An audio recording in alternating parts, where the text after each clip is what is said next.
பழனாச்சி ஒரு பார்சல் வந்திருக்கு. பார்சல் வந்திருக்கு.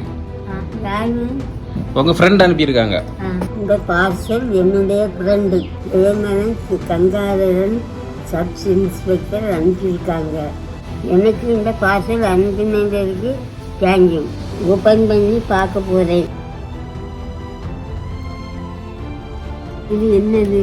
இது வந்து குளிக்கிறதுக்கு சூடு பண்ற மிஷின், தண்ணி சூடு பண்றது.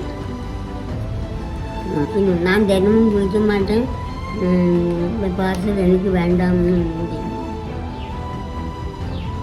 எங்க போறியா? வீட்டுக்கு. இது வேண்டாமா? வேண்டாம், யாரும் அனுப்பி வச்சிருக்காங்க. உங்களுக்கு தான் அனுப்பி இருக்காங்க. வேண்டாமா? குளிக்கணும், டெய்லி குளிக்கணும். குளிக்க முடியாதா?